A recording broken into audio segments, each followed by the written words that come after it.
Hello, I am Sky Wickham, and today I have the privilege and honor of dedicating this speech to an incredible man that has touched the hearts of many with the days that the Lord had given him. Bob Daddy, also known as Doc, came into my life while I was serving. He had such an impact on everybody that he met. He reminded me to always appreciate the simple things and how important it is to spend time with the people that you love, because you never know when it'll be the last time. I met Doc and his wife when I just began serving, and they had everybody call him Mama and Daddy. I had the honor of knowing this man for about 3 years and shared many amazing times with him. At first they became my regular customers, and then before I knew it, they were like family. They were like the grandparents I never had growing up. Daddy cooked me dinner, taught me homemade remedies to anything and everything, along with some working skills, and shared fishing secrets with me along with his fondest memories.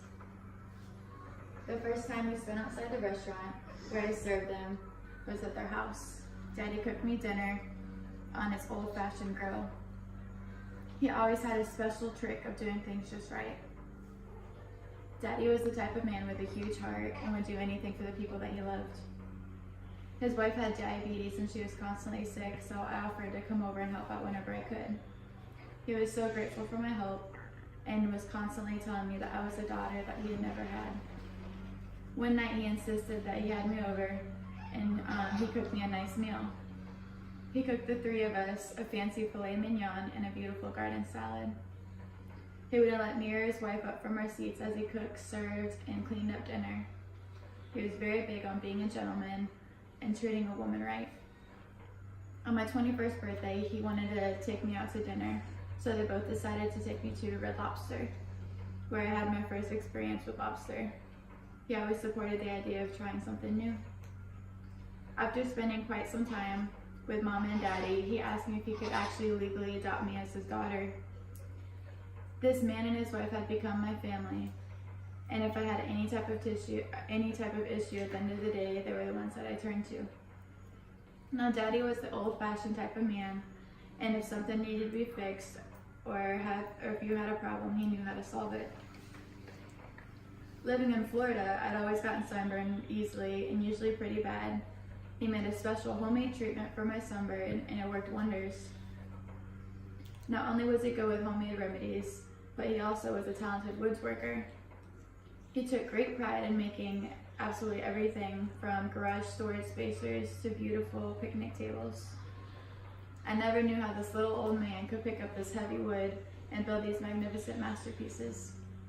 He built me a picnic table as a gift and dropped it off at my house and said that it should withstand anything, that it should last about 10 years. Along with his craftsmanship, Daddy was a huge fisherman. He used to fish professionally and made sure to make time for it at least once a day. He knew every type of fish and what type of lure to use to catch it. A lot of the stories he shared with me were of his greatest catches. His favorite stories to share with me were the ones when he met his wife.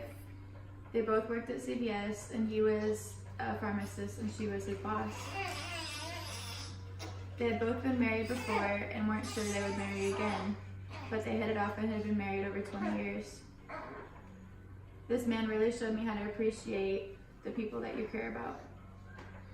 I'm proud to be able to have known such an incredible man, and even though for such a short period of time. Daddy will forever be remembered for his humble heart, his nifty little secrets, and the stories he loved to share with everybody. I can never thank God enough for putting such a special soul in my life.